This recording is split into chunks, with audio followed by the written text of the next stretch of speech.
the love of God who takes away the sins of the world. You are worthy indeed. You allowed yourself to be crucified, to be nailed on the cross, to die on the cross because you love us so much. You want us to be saved from the consequences of our sins. You never wanted us to be the ones who will be crucified on the cross. But you, O Lord Jesus Christ, voluntarily allowed yourself to be crucified. Thank you. Thank you for that love. Thank you for the gift of eternal life. And thank you, Lord, that we are here once again, being part of your family, to listen to you. And here we are, humble our hearts and our minds. Forgive us of all our sins and prepare each one of us as you speak to us, as we listen to your message. Lord, use me as your effective instrument, that your truth alone will be proclaimed this morning. We thank you, we glorify you. In Jesus' name we pray. Amen.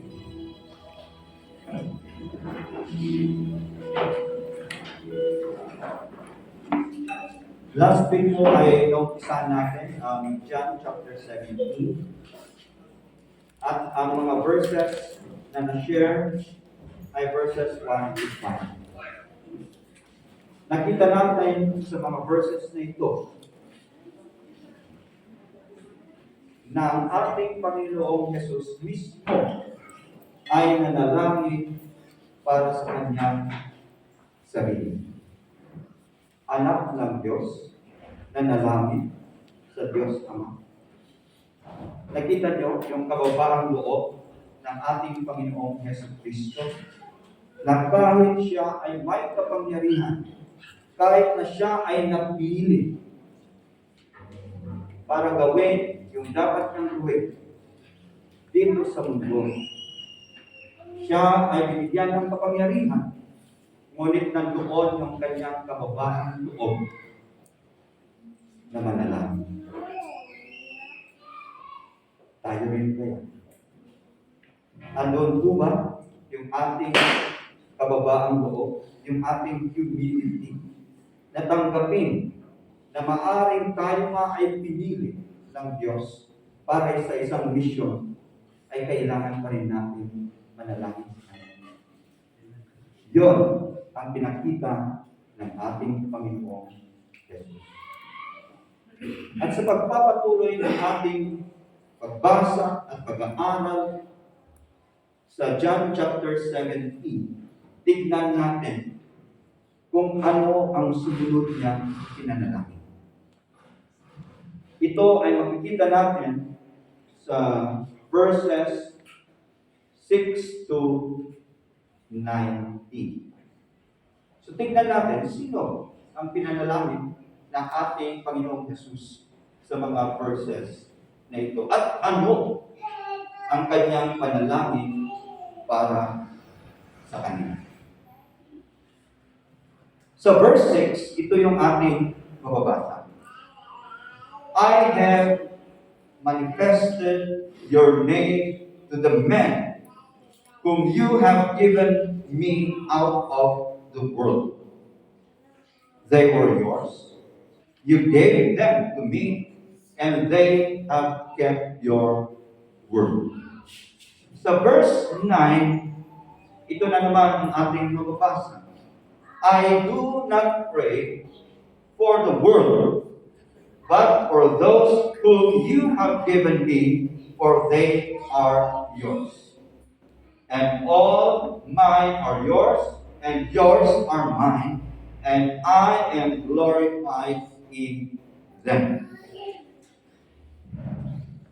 Sa mga verses na ito yung common natin mababasa. whom you have given me, they were yours. Sino kaya ang tinutukoy ng ating Panginoong Jesucristo sa mga verses na ito na sabi kanyang ibinigay sa ating Panginoong Jesucristo kasi ang mga ito ay sa Kanya. At makita rin natin, all are mine are yours. So kung ano ang nasa akin, sabi ng ating Panginoong Jesucristo, sila rin ay sa inyo. Sino ang tinutukoy ng ating Panginoong Jesucristo sa mga verses nito? Sila yung mga napiling alagad. The chosen disciples. So makita natin dito kung paano pinili ang mga ito at kung sino ang pumili. At makita rin dito yung palaging sinasabi ng ating Panginoong Jesus that I and the Father are one. So dito, sa mga verses nito, makita natin na yung mga alagad, yung mga disciples, ay pinili ng Diyos Ama. At kanyang ibinigay, ipinagkatiwala sa ating Panginoong Jesus. Noong ang ating Panginoong Jesus ay pumunta dito, nagkatawang tao, at meron siyang misyon dito sa mundo, kailangan niya ang mga alagad. Kaya ang mga alagad na ito ay pinagkatiwala. Binigyan ng kapangyarihan ng Diyos Ama ang ating Panginoong Jesucristo sa kanila. Kaya, sabi dito given by the Father to the Son. Pero ito na naman ang sinabi ng ating Panginoong Jesus. They are yours. Na kahit sinasabi ng they are yours, you are the one who chose them out of the world. Tingnan niyo pala, out of the world. Andito sila, pinili ng ating Diyos. Sila ay sa Diyos Ama. Ngunit ibinigay sa Diyos Ama. Pero sabi pa rin ng ating Panginoong Jesucristo, all mine are yours, and yours are mine. Makita natin yung palagi niyang sinasabi, I and the Father are one. At ang maganda dito, pinakilala. Your Son, the Son manifested the Father to them. Pinakilala.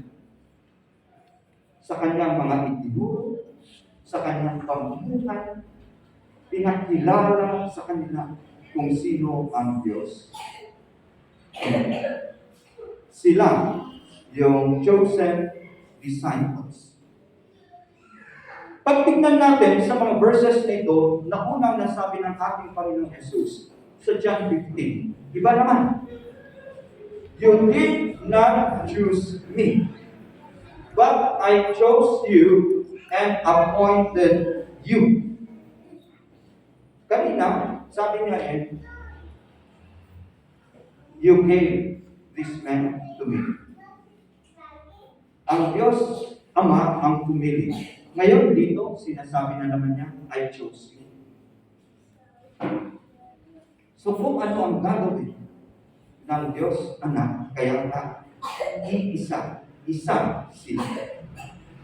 The Son, the Father are one.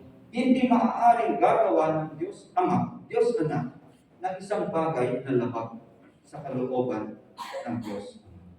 At ganoon din ang Diyos Ama. Kaya pareho lang kung sinabi ng ating Panginoon Jesus dito na I chose you. Ang pumili pa rin sa mga alagad, walang iba kundi ang Diyos. At may purpose, kung ipagpatuloy natin basahin ito, that you should go and bear fruit, and that your fruit should remain, that whatever you ask the Father in my name, He will give to you. Pinili ng Diyos Ama, pinili ng Diyos Anak, ang mga alagad. Meron sila dapat gawin to bear much fruit. Bukod dito, makita natin na itong mga alagad ay tinuruan ng ating Panginoong Jesus. Ano na naman yung itinuro ng ating Panginoong Jesus? Muli, makita natin dito, I have given them the words which you have given me. Sa mga past na ating pinag-aralan, mula sa verse 7, sa chapter 7, sa verse 16, ito yung nagsulat. Jesus answered them and said, my doctrine is not mine, but his who sent me. Kung ano yung tinuturo ng ating Panginoong Jesus dito, for I have given them the words which you gave me. Ito na naman, kung ano ang paturuan ng Diyos Ama, yun din ang ituturo ng Diyos Anak. Wala nang iba. At sa John 12 verse 49, yun na naman ang sabi ng ating Panginoong Jesus, for I have not spoken on my own authority, but the Father who sent me gave me a command what I should say and what I should speak. And I know that his command is everlasting life. Therefore, whatever I speak, just as the Father has told me, so I speak. Iisa yung kanilang mensahe sa atin. Iisa ang kanilang itinuturo sa atin. Iisa lang. Wala nang iba. Sabi pa nga ng ating Panginoon Jesus, do you not believe that the Father is in me and I am in the Father? So kung yun ang katotohanan, oo nga, ang ituturo ng ating Panginoon Jesus sa mga alagad ay walang iba kundi iisa. Kung ano ang uman ng ating ng Diyos Ama sa Kanya. Kung ano yung Kanyang napakinggan, sabi pa nga doon, yun lang ang maaari niyang ituro sa atin.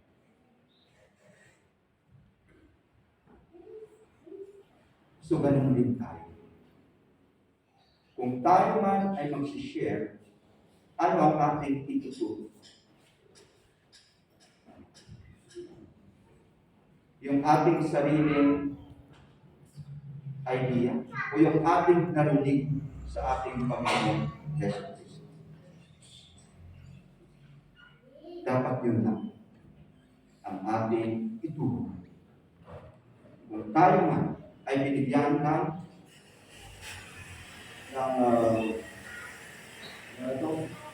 opportunity, ng privilege. Kung tayo man ay pinili bilang isang pastor, ano ang tuturo ng pastor? Mga disciples ito, yung mga manggagawa, ang tinutukoy ng ating Diyos dito sa mga verses na kanyang pinanalangin. Ang mga pastor, ang mga ministry leaders. Kung meron man tayong small groups, yung mga nagpapag-Bible study. Ano ang ating itinuturo? Ano ang nagiging basihan ng ating pagtuturo? Kagaya ba natin ang ating Panginoong Jesus? Walang iba kundi kung ano ang ating napakinggan, kung ano ang itinuro sa atin, kung ano lang ang ibinigay sa atin ng Diyos. Dapat yun lang ang ating ituro. At dito, sa verse na ito, makita natin na very specific siya. Una, verses 1 to 5, pinanalangin ng ating Panginoong Jesus ng kanyang sarili. Dito, I pray for them. Sino ang mga to? Those whom you have given me, for they are yours. So Jesus prayed for his disciples. Kasama niya sila ng mahigit 3 taon.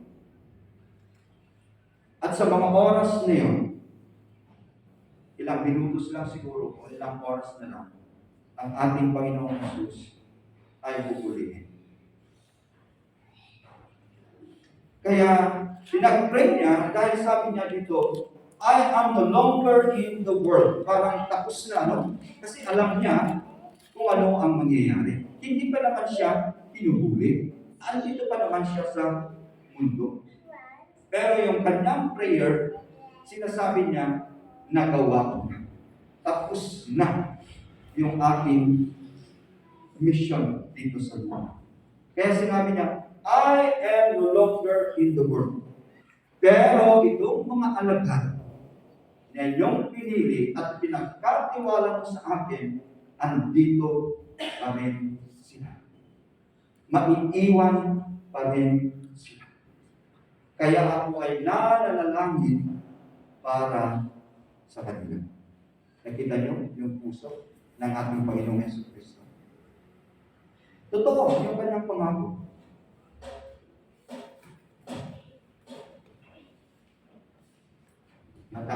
Matapos yung iligtasan. Totoo, yung kanyang pangako. Hindi niya tayo He will be with us forever.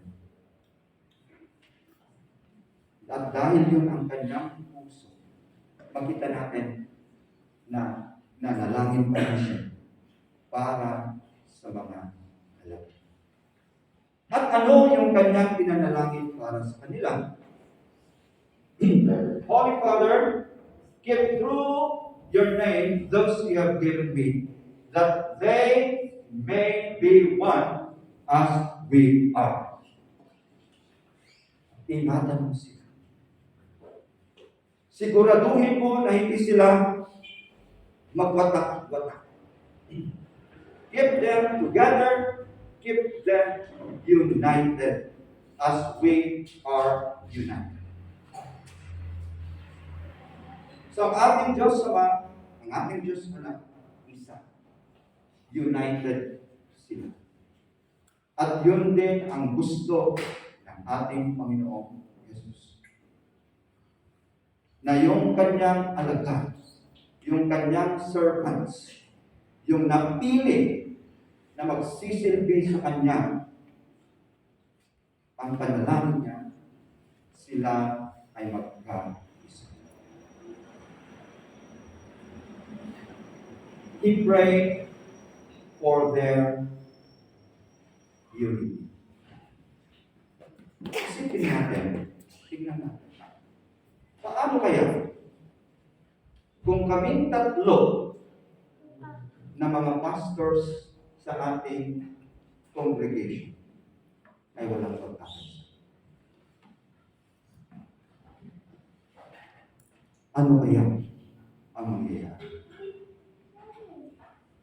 Kung walang pagtutulungan, kung walang pagkakaisa sa purpose kung bakit kami nandito. Kung wala kaming pagkakaisa kung anong dapat namin ituro sa inyo. Kung wala kaming pagkakaisa sa mga objectives, sa mission vision ng ating church. Iba-iba ang aming pinanggalingan. Iba ang aming background. Iba ang aming napag-aralan. May iba-iba kami ugali. Ganon din ang mga disciples. Iba-iba yung kanilang kakayahan. Ganon din kami. Pati yung ating mga elders, pati yung ating mga ministry leaders. Yan ang ating mga servants dito sa ating church. Iba-iba. Pero makita natin na kahit may pagkakaiba, merong pagkakaisa.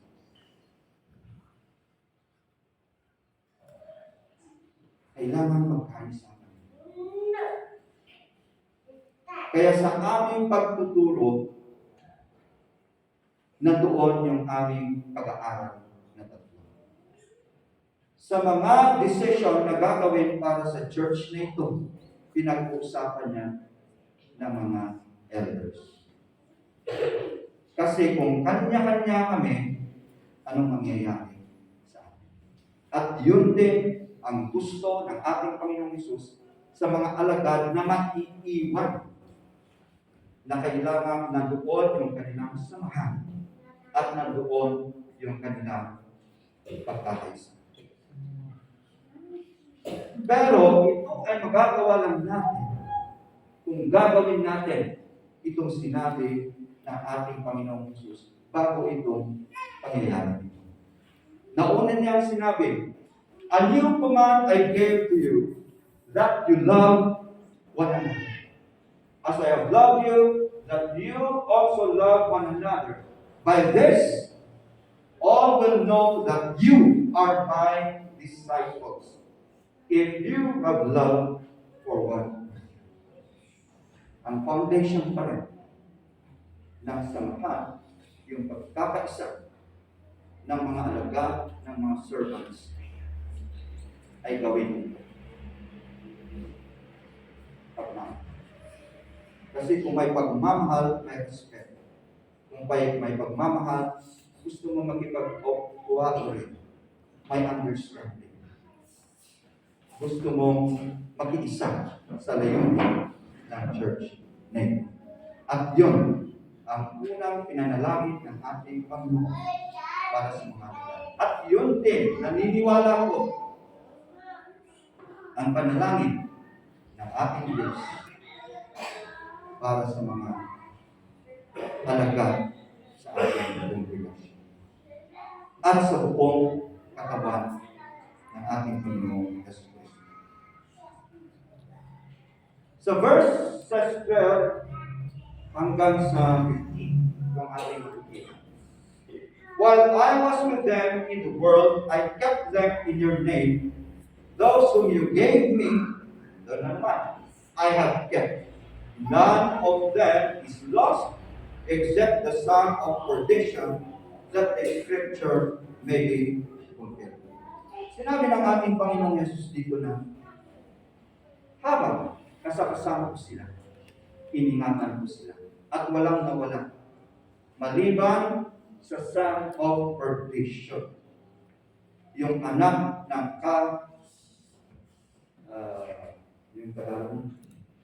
kapahamakan. Kasi tiyak na siya ay mapapahamak dahil yun nga ang nakasulat at para mangyari ayon sa kasulatan. Sino ang tinutukoy dito? Si Judas. Ang tinutukoy dito. Pero kailangan intindihin natin ito ng pangyayari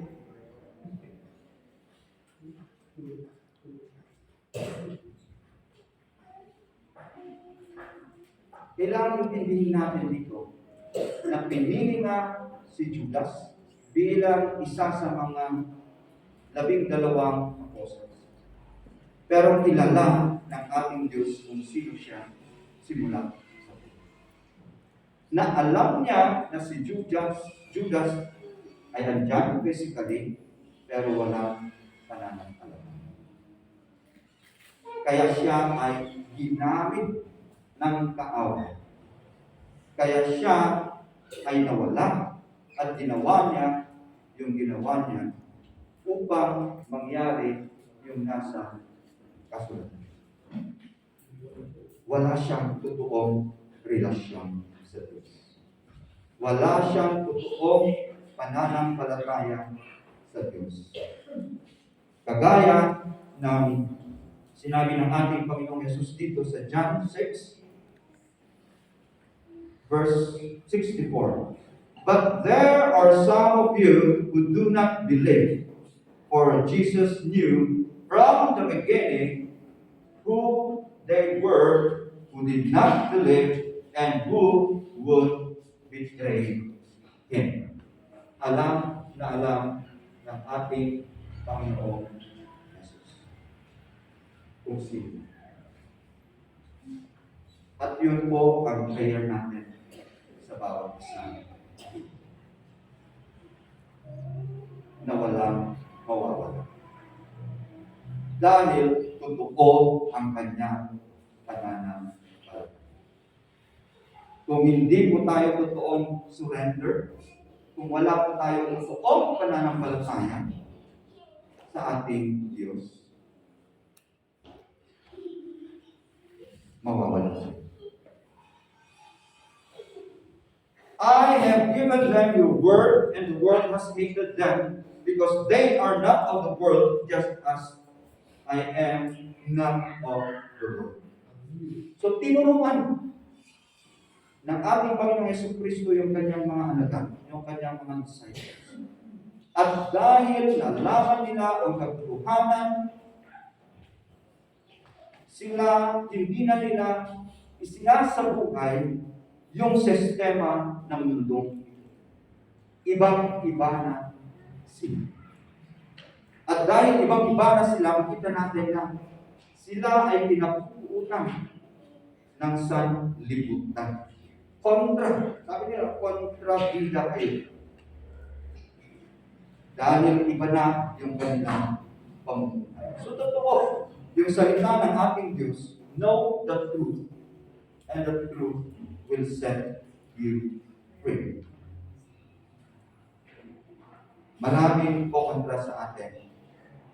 Tayuan lang natin yung pagkakulang. Mga taga-sanlibutan, hindi nila tayo maintindihan. Pero kailangan sa buhay natin, panindigan natin ang katotohanan kasi yan ang itinuturo sa atin. Kaya ang mga leaders, elders sa ating church, maaaring may pagkakataon na may mga decisions sila na bakit ganoon. Pero kailangan na tayuan namin kung ano ang tinuturo, pinapagawa ng Diyos sa amin. Yun. Kaya kailangan may intindihan niyo kung may mga pagkakataon na bakit ganoon ang sinasabi.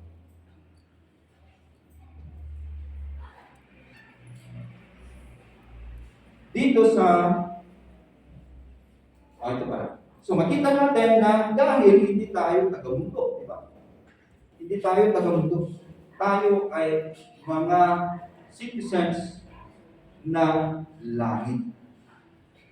Dito rin sa John 15, pareho rin yung kanyang sinabi. If you were of the world would love its own. Yet, because you are not of the world, but I chose you out of the world, therefore the world hates you. Pareho pa rin yung tinutukoy ng ating Panginoong Jesucristo. Pinili tayo, tinuruan tayo, kinamutian, pinapuutan tayo ng ibang makamundong sistema na ito. Hindi tayo citizens of this world. We are in this world, but we are sabi lang? Of this world. We are not of this world. We are in the world, but we are not of this world. Ito naka-post sa aking office.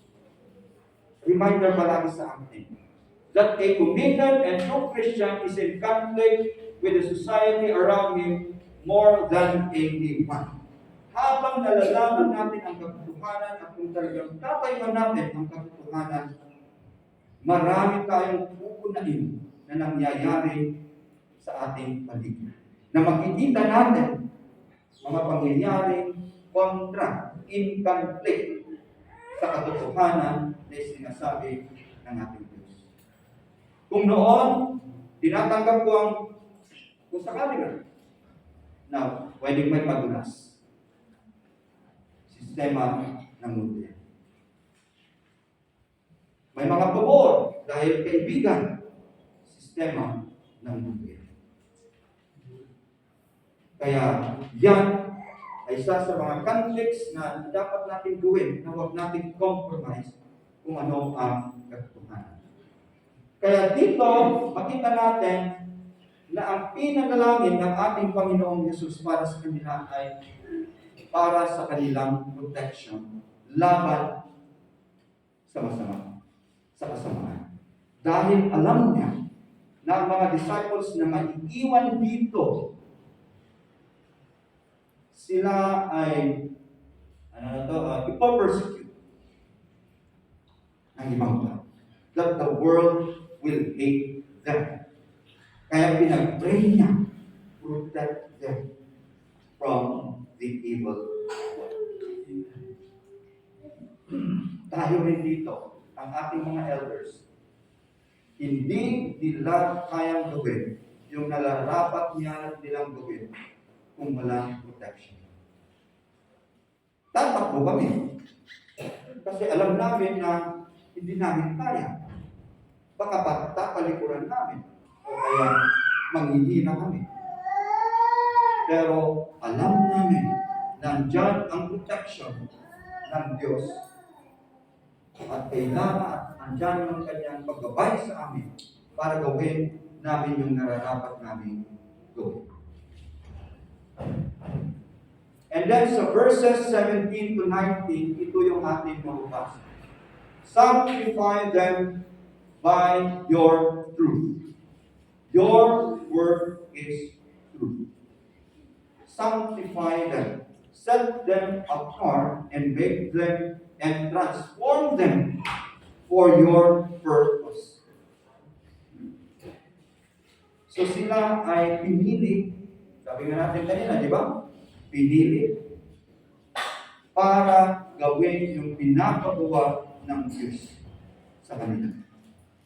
They were set apart. Gaya ni Paul, kung basahin niyo lahat ng mga epistles niya, palagi niyang sinasabi, siya ay pinili at siya ay maging servant ng ating Diyos.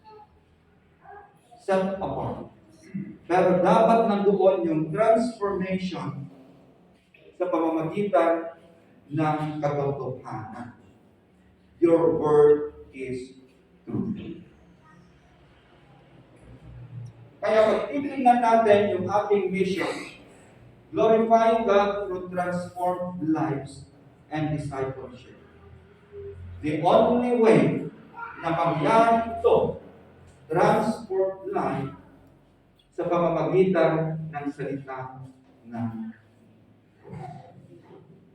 pati nga ang ating Panginoong Jesucristo, alam niya na siya ay that He was set apart for a purpose. Kaya nga, for God so loved the world that He gave His only begotten. Meron siyang purpose. He was set aside. He was sent to the world on a mission. Kaya sabi dito for their sakes I sanctify my son, that they also may be sanctified by the truth. Mismo ang ating Panginoon Jesucristo ay naging ehemplo dito na merong siya ay pinili para sa mission. Ang ating mga pastors, ang ating mga leaders dito sa church, they were chosen, they were set apart for a purpose. And they also have to undergo transformation, sanctification process through the Word of God, which is the truth.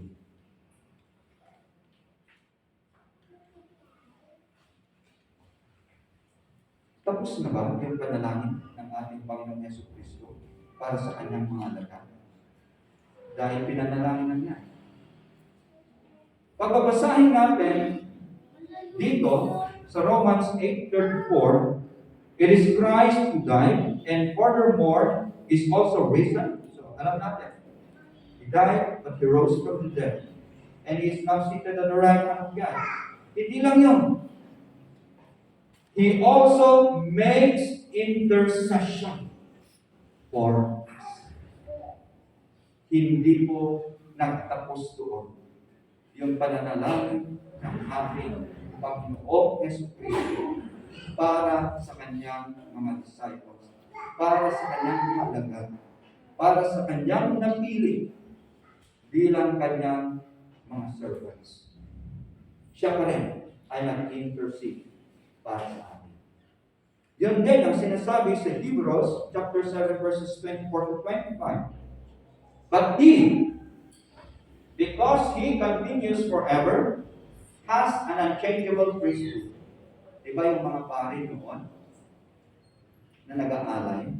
Taon-taon silang nag-aalay para doon.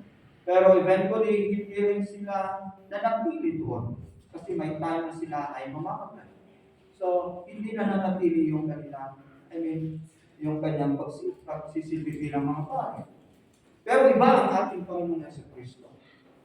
Therefore, He is also able to save to the uttermost those who come to God through Him, since He always lives to make intercession for us. Jesus died on the cross, but He rose from the dead, and He is now seated at the right hand of the Father, and He is continuously, forever, interceding for us. Yan ang ating Panginoon.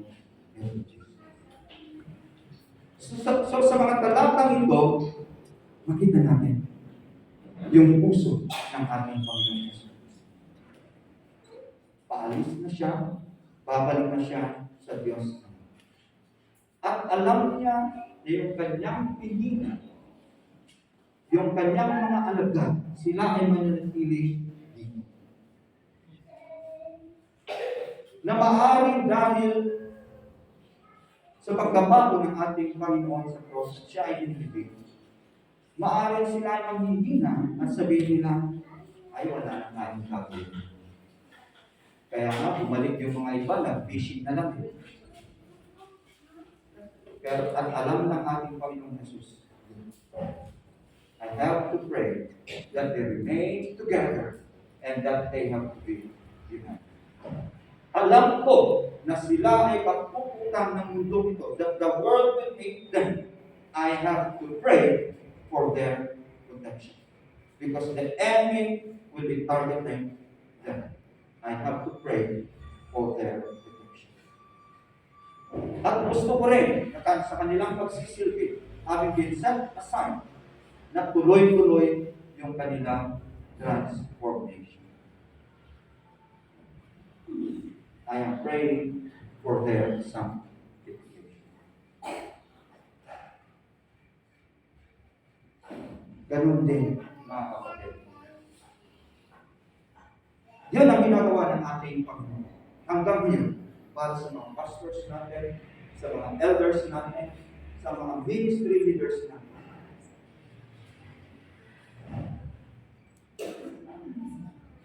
At ang pakiusap namin sa bawat isa sa atin, ipag-pray po natin ang ating mga pastors, elders, at ministry leaders sa ating congregation. Salamat at ito ay isa sa mga praying points every Tuesday. Pero iilan lang ang dumadalo sa regular weekly intercession prayer meeting na ito. Ang pakiusap ko namin, mag-iisa tayo. Kung hindi man tayo makaka-attend online o face-to-face tuwing third Tuesday of the month, sana maging aware tayo na every Tuesday, alas 2, merong prayer na ongoing. Wala man tayo online, let us take a few minutes to also pray. Pinopost po yung mga prayer points. Ipag-pray ko na. Lalong-lalo na, kagaya ng ating Panginoong Yesu Cristo ngayon, pinag-pray ang mga pastors, ang mga elders ng ating church. We need everyone's intercession. Everyone's prayer. Kasi pagbalikan natin ang verse 18, As you sent me into the world, I also have sent them into the world. Ang pagpipili ng Diyos, yung pagtawag niya kung sino ang magiging pastors, mga elders, mga ibang mga servants dito sa aming church, ay hindi lang pinili yan para sa posisyon. Pinili po yan dahil merong ipapagawa ng Diyos sa atin. Hindi namin kaya yun na gawin kung hindi kayo manalangin para sa atin. Isabi niyo kami sa inyong panalangin. Huwag niyong sabihin, di ba? Nanalangin naman si Jesus Cristo para sa kanila. Hindi. Please pray for your pastors, for your elders, ministry leaders, at kung sino man ang nakikita natin na eventually sila ang tatayo dito sa harapan dahil sila ang papal bilang mga leaders ng ating church. Ipag-pray po natin kung sino ang susunod, kung sino ang pipiliin ng ating Diyos na susunod na maging leaders ng ating congregation. Mabilis po ang panahon. Hindi po kami bumabata. We are also growing old. At kung sino man sa atin, kung kayo po ay pinakausap ng ating Diyos, at makita nyo na kayo ay tinatawag, manalangin kayo. Ipag-pray mo yan. Na kayo ay guide ng ating Panginoon para sa pagpipili. Maaaring sinasabi nyo ngayon, sino ako? Maaaring sinasabi nyo, andyan ba naman yung mga pastors? Maaga kaya. Hindi. Ipag-pray mo ang iyong sarili. And I know also that Jesus is interceding for you and is actually speaking to you. Pinakausap ko kayo. Maging open po tayo sa pagtawag ng Diyos sa atin. Kailangan natin ang mga servants. Marami tayong ministry. Kailangan namin ang mga guro na magtuturo ng values education. Kailangan pa rin natin ang mga volunteers, mga manggagawa para sa ating prison ministry. Tinatawag ng Diyos ang bawat isa.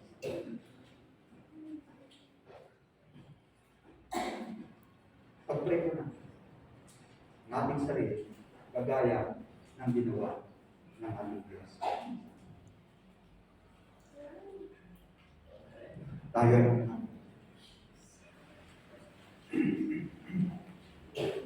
Aming Panginoon, maraming salamat po sa katotohanan na ang mga pastors, mga elders, mga ministry leaders, at iba pa mga servants dito sa aming iglesia ay inyong pinili at itinalaga para sa isang mission.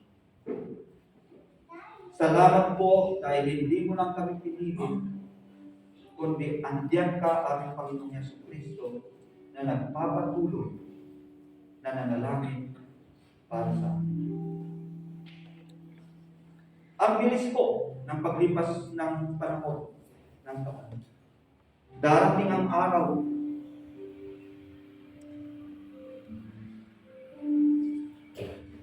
na kami ay mawawala. At ang panalangin po namin aming Panginoon, ihanda mo po, tawagin mo, at ibuod mo na kung sino ang susunod na magiging pastors, magiging elders, magiging ministry leaders sa congregation na ito para may pagpatuloy kung ano man ang vision ng church na ito. Mangusap ko po sa kanila para inyong ihanda. Mangusap ka rin sa kanila para maging klaro itong panawagan sa kanila at kanilang tatanggapin ng pusang loob, ng buong puso, at kanila rin ihanda ang kanilang sarili para makapagsilbi sila sa iyo. Sanctify them by your truth. Your word is. At habang inyong inihahanda sila, aming Panginoon, we also pray, as Jesus did, that they be united. At sa kanilang paghahanda, aming Panginoon, protect them from evil one. Magkakaroon sila ng maraming challenges. Maaaring andoon yung kanilang doubt, ako mababay ginawa. Protect them, Lord, from the deception of the enemy. That it will become clear to them that you have chosen them, set them apart for your purpose. Thank you so much. For we know, O Lord, that this congregation was established by you for a purpose, and it will remain until that purpose is achieved. Thank you so much. This is our prayer in Jesus' name. Amen.